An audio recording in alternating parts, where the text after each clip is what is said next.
Welcome to the debate. Today we're turning the lens inward, looking at perhaps the most complex and, evasive machinery known to existence, the human brain. But we aren't looking at anatomy or chemistry. We're not discussing neurons firing or, serotonin levels. We're looking at a fundamental paradox presented in the material before us regarding how the mind handles reality. It is a really fascinating tension, isn't it? On one hand, you have evidence suggesting the brain acts as a simulator, a kind of generative engine that creates voices and scenarios to help us navigate the future. But then on the other hand, there's this haunting concept of the brain as a sensor, a mechanism that actively creates silence and blocks information just to keep us functioning. Exactly. And that brings us right to the central question of this exchange.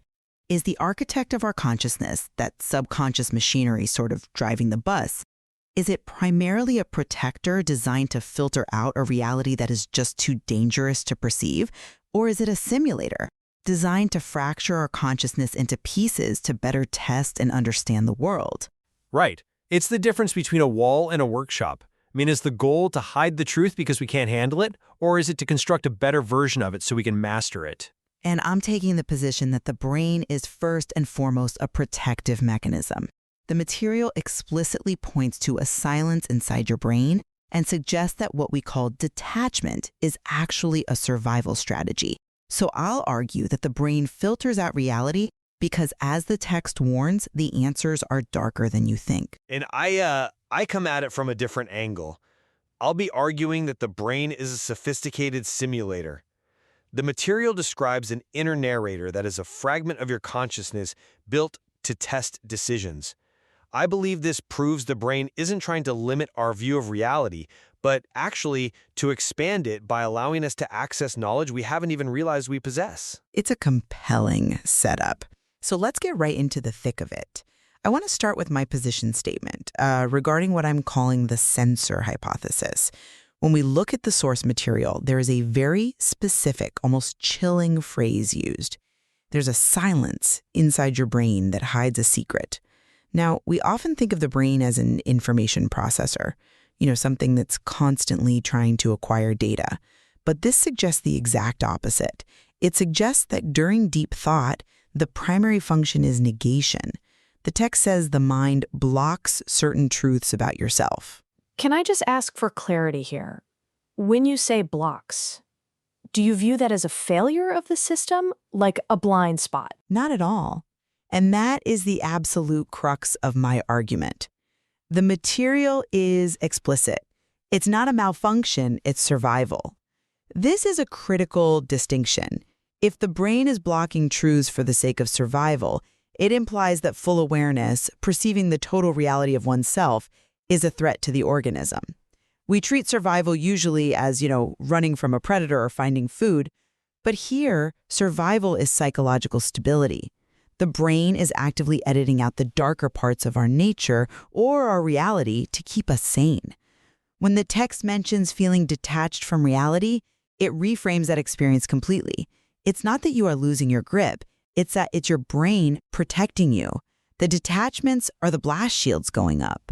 Okay, I see why you think that. But let me offer a different perspective. You're focusing on the silence, right? The void where information should be. I'm looking at the noise, the signal. The material discusses the phenomenon of the inner narrator. It asks, have you ever heard a voice in your head and realized it doesn't sound like you? This isn't a mechanism of blocking. It is a mechanism of creation. The text defines this voice as a simulation your mind builds to test decisions before you make them. But is a simulation not just a distraction from the raw truth? I don't believe so, no. I believe it is an augmentation. The core of the simulator hypothesis is that the brain is trying to solve problems, not hide from them. If the brain were simply a sensor, why on earth would it generate a separate voice that talks, argues, or warns you? An argument implies a dialectic, a clash of ideas to reach a better conclusion. The source says this voice is a fragment of your consciousness. To me, this suggests the brain purposefully splits itself to create a testing ground. It's like evolutionary R&D. It's not shielding you from the future. It's trying to predict it. And most importantly, the text says this voice knows things you haven't even realized yet. That isn't suppression, my friend. That is revelation. I appreciate the optimism in that interpretation. I truly do.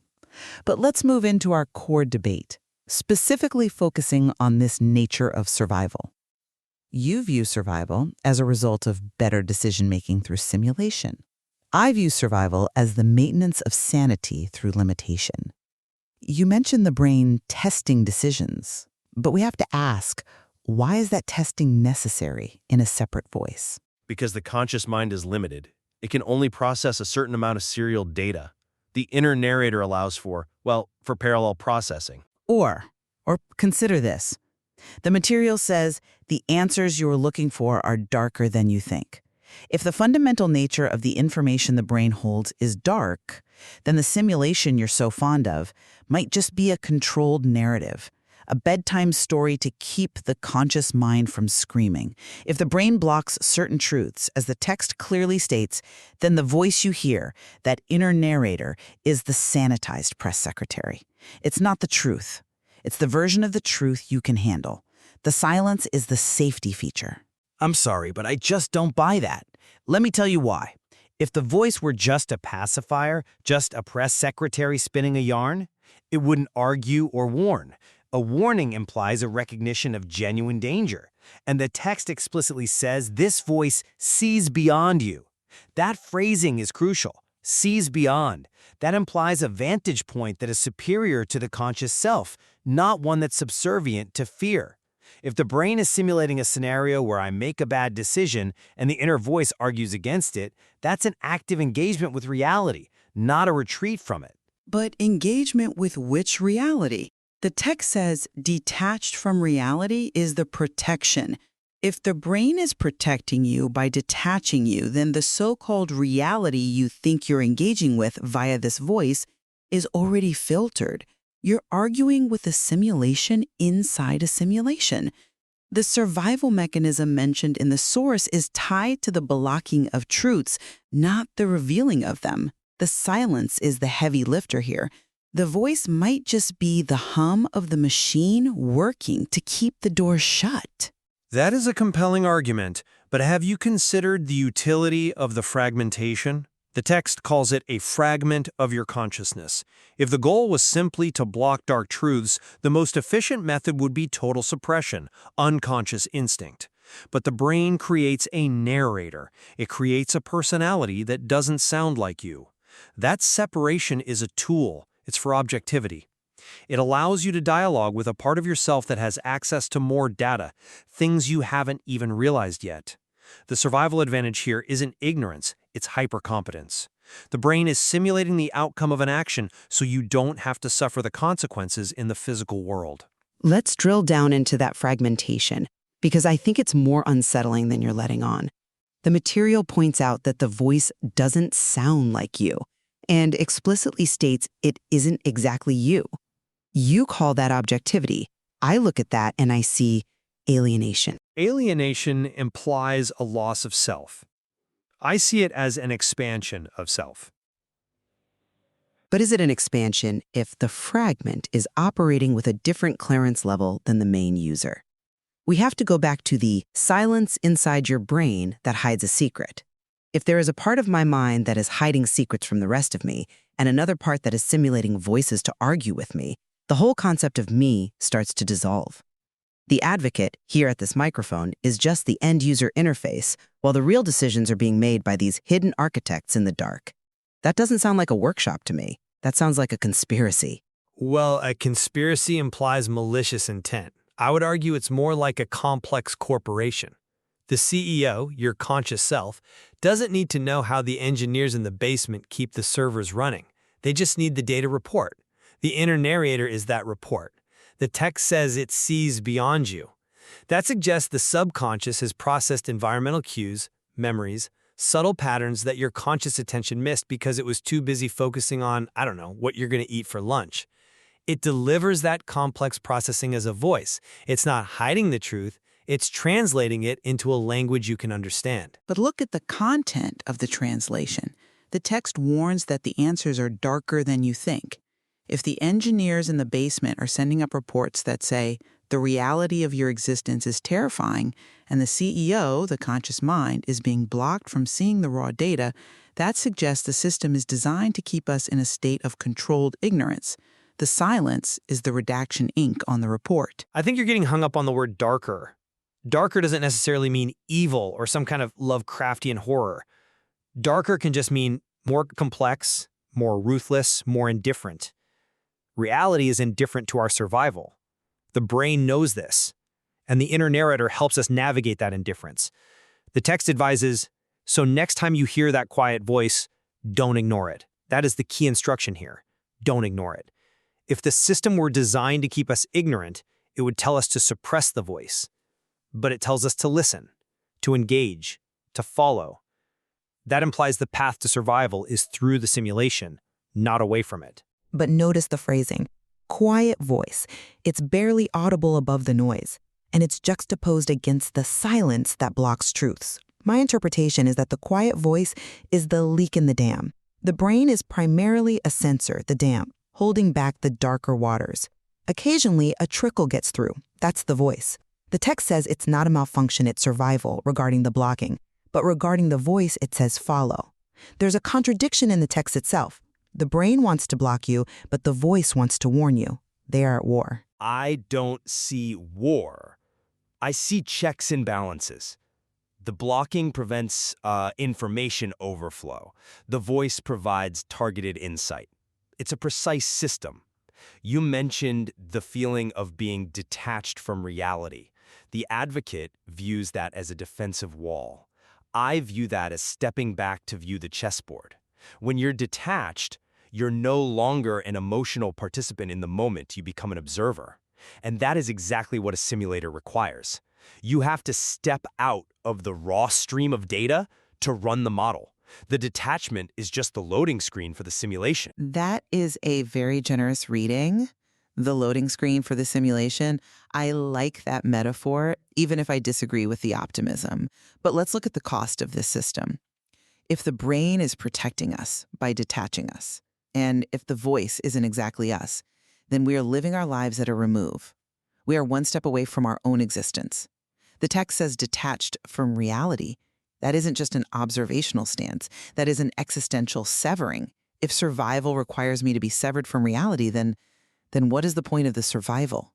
We're preserving a delusion? We are preserving the capacity to act. If we were fully plugged into the darker, raw reality, every probability, every threat, every biological process, we would be catatonic. We wouldn't be able to move. The simulation, the inner narrator, it condenses that infinite complexity into a simple binary. Don't go down that alley. Don't trust that person. It simplifies reality so we can navigate it. That isn't a delusion. That is a user interface. A user interface that lies to you for your own good. A user interface that prioritizes utility over total transparency. Yes. And that brings us to the nature of the other again. The text asks, if you've realized the voice doesn't sound like you, I want to push on the implications of identity here. If I have a fragment of consciousness that is smarter than me, that sees beyond you and knows things I don't, why is that fragment not the dominant self? Why am I the one in the driver's seat if the navigator is the one with the map? Because the navigator doesn't have hands. The subconscious, the simulator, can process data, it can run scenarios, it can argue, but it cannot act in the physical world. It needs the conscious self to execute the command. That's the partnership. The fragment is a specialized tool. It's like an AI assistant running in your head. It has access to the database, but you have the finger on the button. The text says it warns you. It doesn't stop you. The agency remains with the conscious pilot. But does it? I mean, if the silence blocks certain truths about yourself, maybe the agency is an illusion too. If I'm making decisions based on redacted intel, am I really making a free choice? The text says, during deep thought, your mind blocks certain truths. That suggests that even when I think I'm thinking deeply, I'm hitting a hard limit imposed by the machinery. I'm hitting the walls of the maze. The inner narrator might just be the voice telling me to turn left because the right path is blocked by the sensor. That assumes the blocked truths are necessary for the decision at hand. I would argue the brain blocks irrelevant or damaging truths. The darker things might be existential dread or the inevitability of entropy, things that don't help you find food or mate or safety. The inner narrator focuses on the practical. It tests decisions. That's a very pragmatic function. It's not philosophizing, it's troubleshooting. It's saying, if you say that to your boss, you will get fired. That's the simulation. It's protecting your social survival, not just your biological one. Okay, let's wrap this up. As we do, I want to crystallize my stance for our listeners. The evidence in the text points to a brain that is fundamentally a sensor. The silence is its primary weapon. It blocks certain truths to ensure survival. It creates detachment to shield the fragile conscious mind from a reality that is darker than you think. The inner narrator may chatter, but it is ultimately a distraction from the silence that defines us. We are survivors because we are ignorant. And I maintain that the brain is a simulator. The inner narrator is proof of a generative, creative power that sees beyond our immediate limitations. It fractures consciousness into fragments to test the future, to argue, to warn, and to guide. It doesn't block reality, it processes it into a usable format. We're survivors because we are augmented. We have a voice that knows more than we do, and our job is to listen. It leaves us with a haunting image. A person sitting in a room surrounded by silence, listening to a voice that isn't theirs, trying to decide if they are safe or if they are just being protected from the truth. And the text's final advice resonates. Don't ignore it. Whether it's a protector or a simulator, the machinery is talking to you. It's up to you to decipher the message. And on that note of uncertainty, we will close the file for today. The brain remains the black box we can't quite crack, even from the inside. Thank you for joining us on The Debate. Until next time.